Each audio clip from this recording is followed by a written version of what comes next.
medalist at the 1976 Olympics, then won his first 15 pro fights before stepping into the ring in March 1981 against former light heavyweight champion Marvin Johnson. With one punch in the fourth round, he catapulted himself into a title shot against WBA light heavyweight champion Eddie Mustafa Muhammad.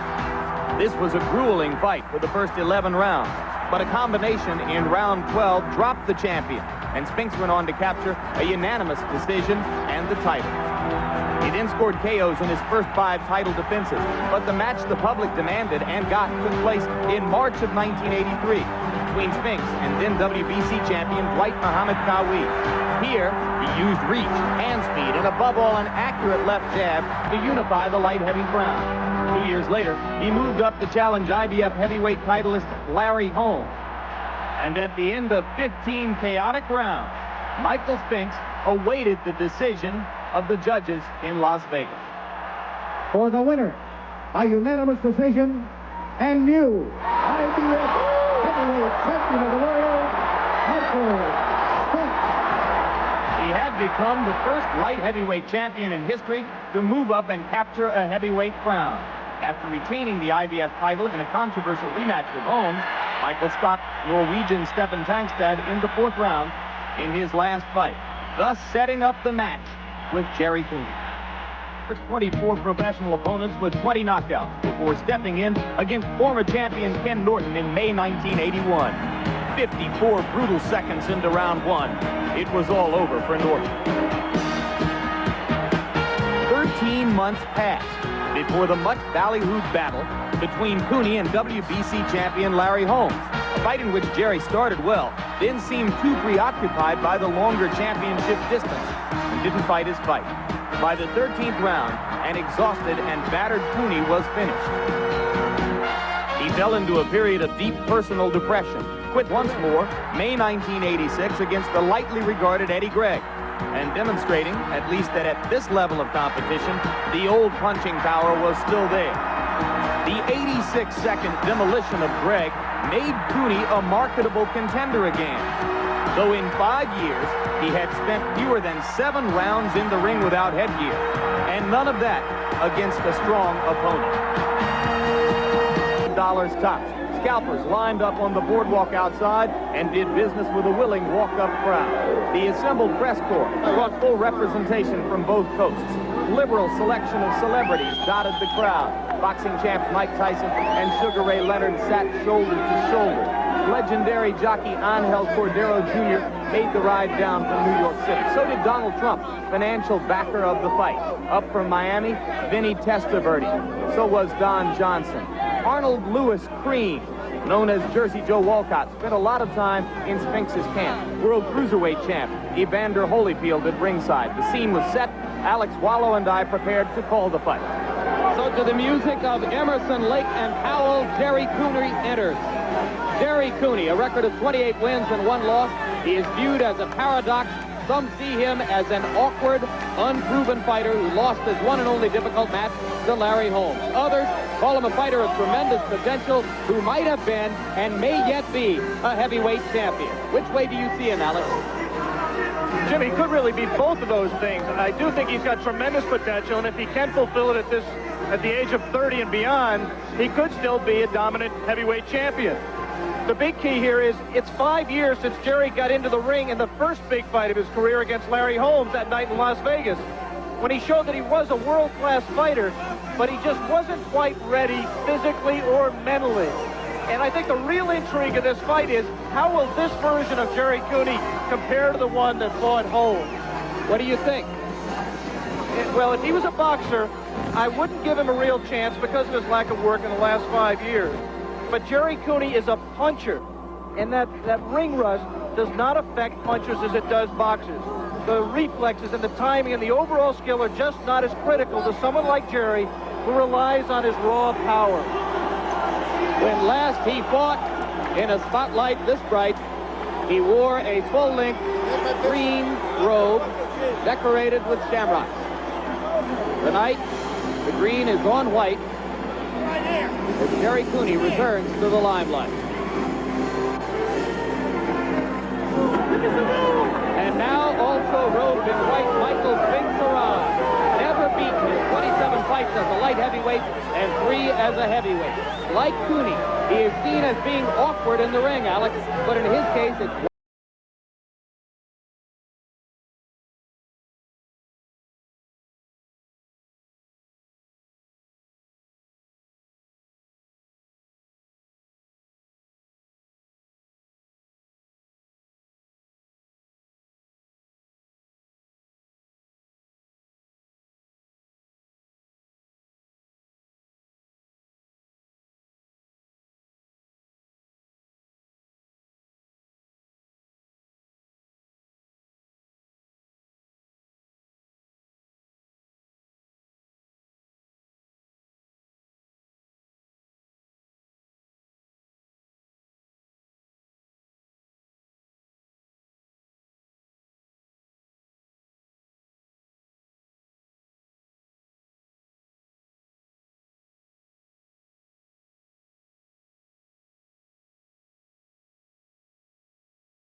and he's got to hope that Gerry will fade just the way he did against Larry Holmes. But he also has to pick his spots, and he's got to generate some offense to keep Gerry from walking in without any fear. all right, Alex. The tale of the tape shows that both fighters are 30 years old. Cooney outweighed Spinks at the weigh-in by 30 pounds. The scale was regarded by many as being 3 or 4 pounds heavy. Let's say Spinks is at least 205 and Cooney at least 234. Height, a 5-inch difference in Cooney's favor. Reach, a similar dissimilarity, again, in Cooney's favor. And now, ring announcer Ed Darien prepares to begin the festivities. In the ring at this time, the man in charge of the scheduled 15-round title bout, referee Frank Cappuccino. And now, boxing fans, introducing the principals. First, in the blue corner, wearing the white trunks with the green and gold trim. He tipped in at an even 238 pounds. This gentleman has 28 wins, 1 loss with 24 knockouts. From Huntington, Rhode Island, New York. Ladies and gentlemen, here is the challenger, gentleman, Gerry Cooney.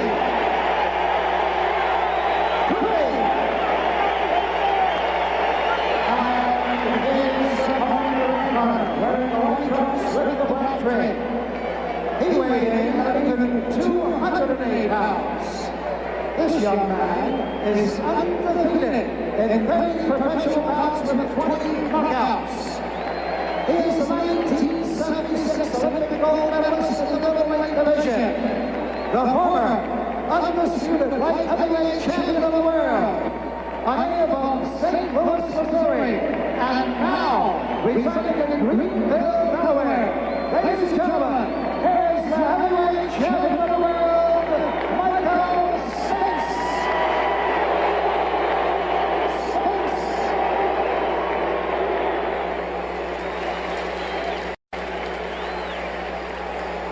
Now referee Frank Cappuccino will issue final instructions to the fighters. The bout not sanctioned as a title fight by any of the 3 world governing bodies, but supposedly recognized for title purposes by a variety of state athletic commissions.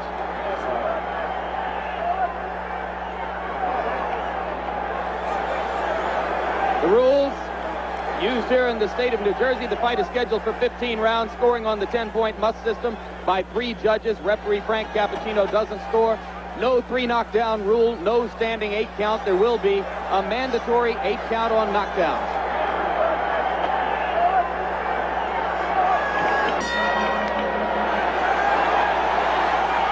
And round one begins.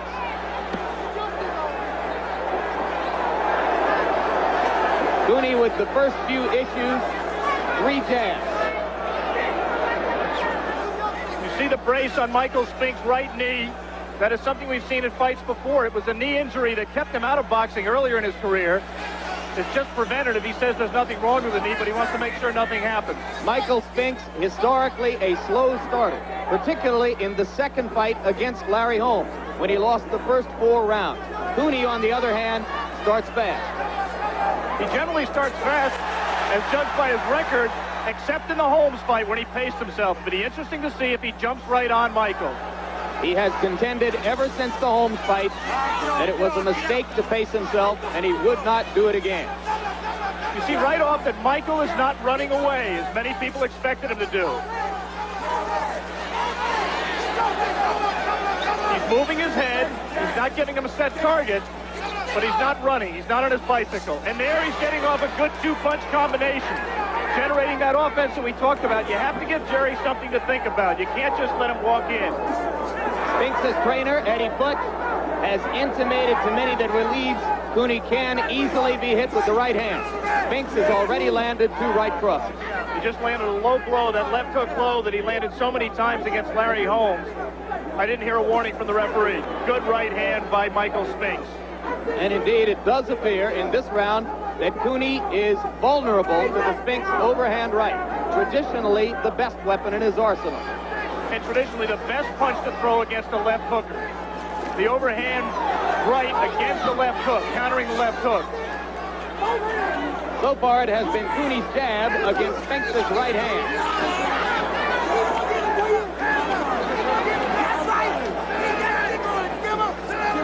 Under a minute to go in round one.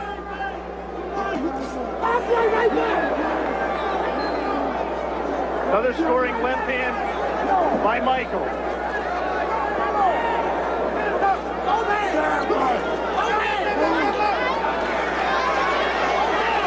The uppercut is something Cooney has used increasingly in recent bouts. Came back with a left and a right. 2 left hooks. 1 landed, 1 missed. That first combination seemed to bother Michael a little bit. Comes back with a good stiff jab of his own. And another one. Crisp, precise jab by Spinks. Coming back with the right. 10 seconds to go in the round. Both fighters have done some damage.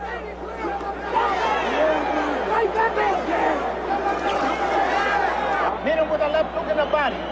Every time you jab, you're going to block the jab. When you jab, expect him to go down. So be ready to go down with the double hooks in the body and a hook to the chin. All right? Don't let it take the play with you. Take your time. Take your time. Keep it faint. Keep it faint. Stay close and be ready to go down all the time. Tick-tock all the time. Tick-tock. Nice and cool. Keep your elbows close to your body. Don't get overconfident. Keep your hand. Watch the right hand. Set him to throw the jab on the right. Advice between rounds 1 and 2 from Cooney's trainer, Victor Valle, sometimes seen as his second father. Round 2 begins. Round 1 would appear to have been won by Michael Spinks, at least to these observers.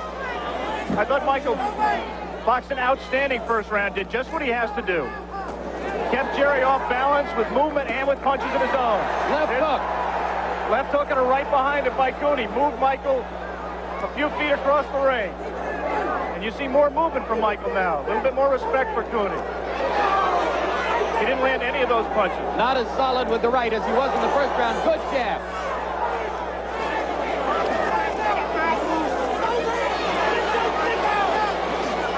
Right hand to the body.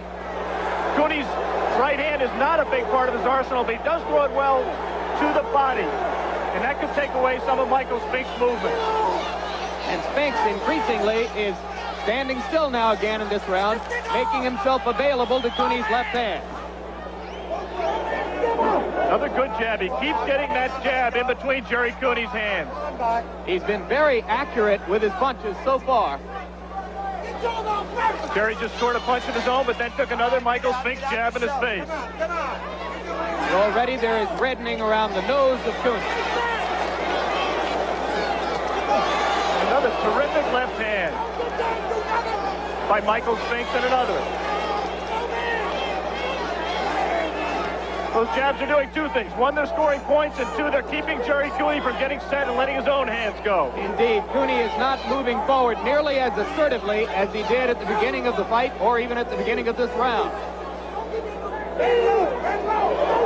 Again, the Spinks jab gets home. Michael standing much more flat-footed now and getting the better of the scoring. 1 minute to go in round two. This has been an unusually fast start for Michael Spinks. And a terrific right hand.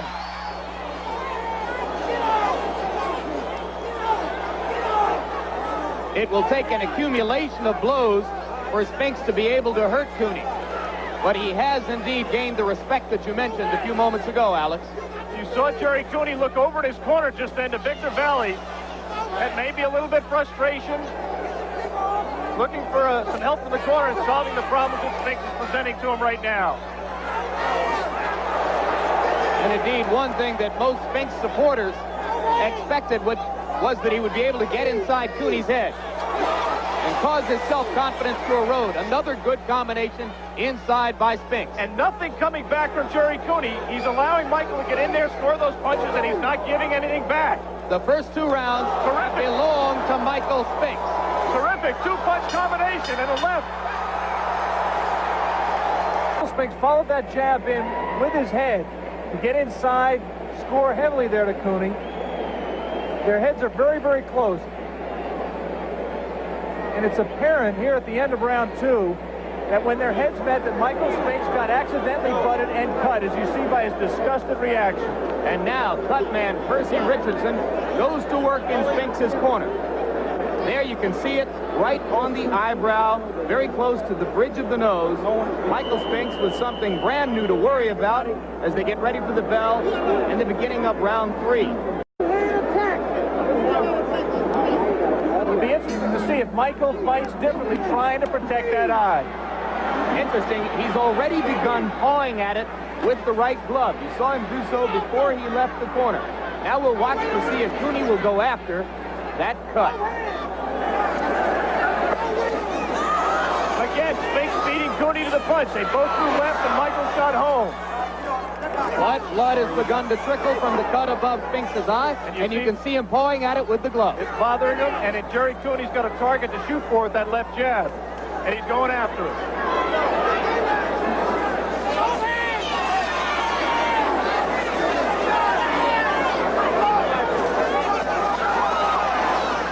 Spinks more and more becoming the aggressor in the fight.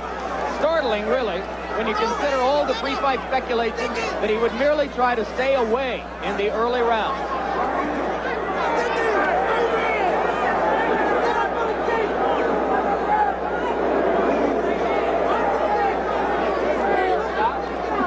You see the movement back and forth. Gerry Cooney has to move, try to cut off the ring, and meanwhile he's not throwing any punches. There's Michael Spinks. Take a little time off the clock, stalling. Alex, you suggested before the fight that ring rust does not hurt a puncher, but one area in which it can be critical is defense. And Cooney seems short on reflexes to avoid Spinks' punches. Well, defense was never Jerry's strong suit. His defense is his offense, and he just is not letting his hands go now, and that is a function of the ring rust. He doesn't have his rhythm, and he's not getting set because of Michael's movement and Michael's offense.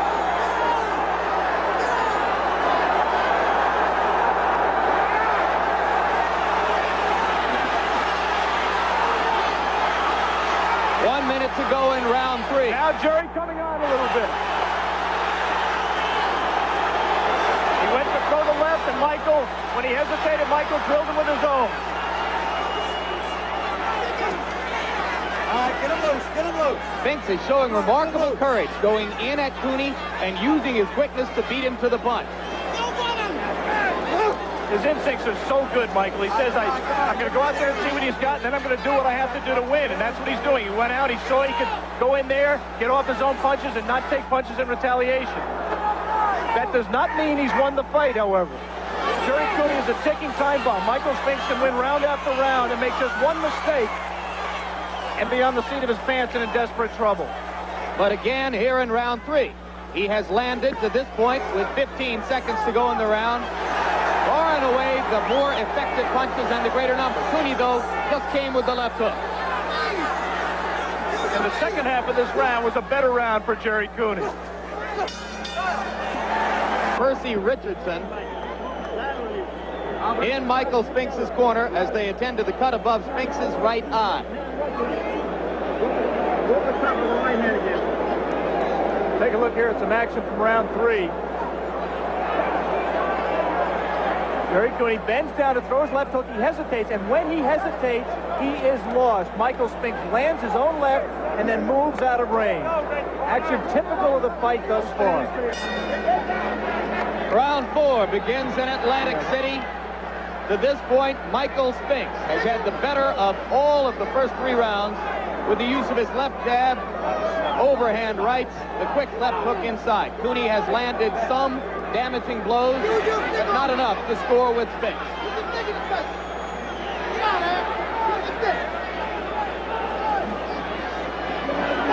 Gerry is not cutting the ring off. He's following Michael around. Just not letting his hands go. It's as simple as that.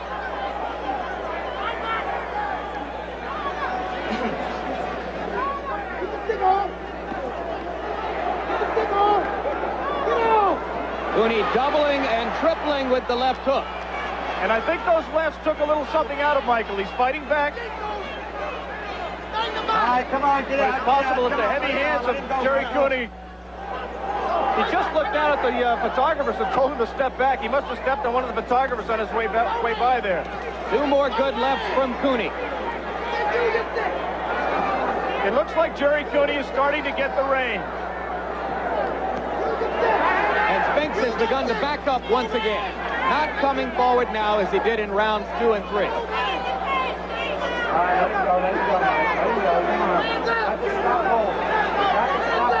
Warning to both fighters and the referee, Frank Cappuccino, you've got to stop holding.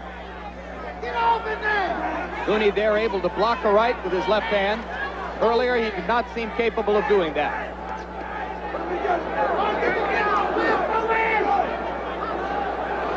Left jab from Spinks, who is sniping more now, hitting and moving away. Much less active round for Michael. With a little more than a minute left in this round, he really hasn't scored a good clean blow.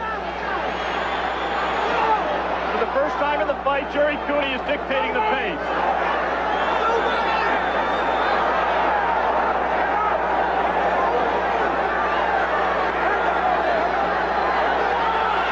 Indeed, this is a round which should build Cooney's confidence. Crowd beginning to well up behind him a little. Inside uppercut by Cooney, didn't land clean. Good left hook. There's Michael in the corner, moves away. He wants to use all the ring and never feel the ropes on his back, Michael Spinks. There he is scoring one good punch inside. Beating Cooney to the punch inside. But not really scoring much there, Jim. Good right to the body by Cooney. By Spinks, I'm sorry.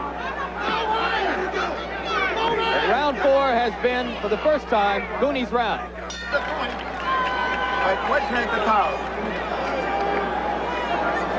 the head there, Rick. Okay, please watch the head. I'm serious. I'm not giving you outside. I know what I'm doing. I don't ask you guys that. I don't tell you what to do with your fighter, do I? Watch the jab and get through.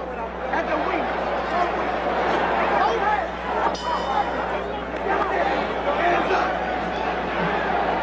Round 5. Gerry Cooney will try to continue the momentum he gained in the last round. Spinks exits his corner with 2 stiff jabs. And another.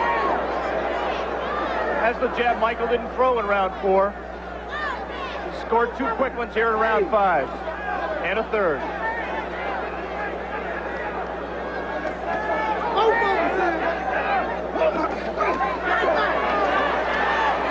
Spinks, the aggressor, returns. Cooney retaliates with 1 left hook inside.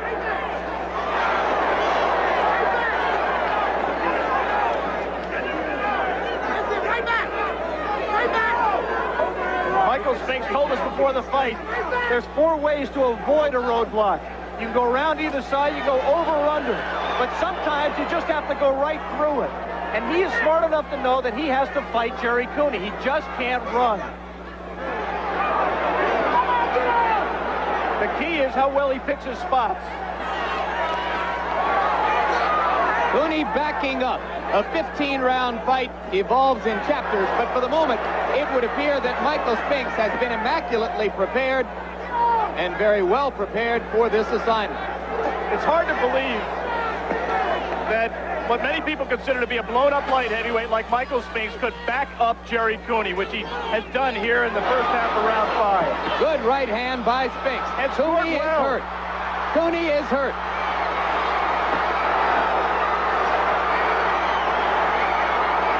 Swinging much as he was against Holmes, can't defend himself.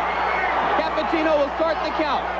5, 6, 7, 8. You all right, man? He is not all right. He's desperate. And this fight could very well be stopped if Michael can continue this pace. Cooney is not throwing at all. No 3 knockdown rule in effect. 5, 6, 7, 8. You all right? You know who I am? Huh? Okay.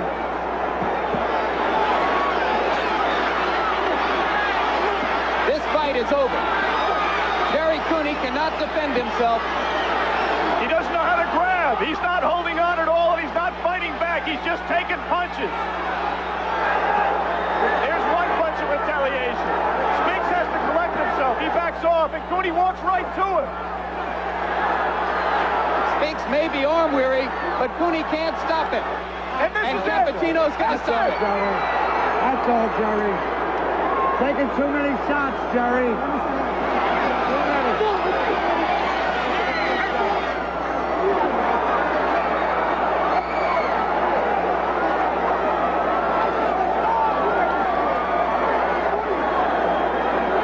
For 11 years, Michael Spinks has been undefeated in the ring. He's faced the big challenges, and he always had the right answer. And tonight, against the man who was favored against him, a giant, a Goliath, this David came up with the answer again. Tremendous heart, tremendous ring intelligence, and an awful lot of guts on the part of Michael Spinks. And a fight which, because of legal entanglements, jurisdictional disputes, personal acrimony, seemed for so long so unlikely, finally takes place and ends with the most unlikely result. An early knockout by Michael Spinks of Gerry Cooney. Official time, 2 minutes, 51 seconds of the 5th round. Referee Frank Cappuccino decrees that this fight cannot go on.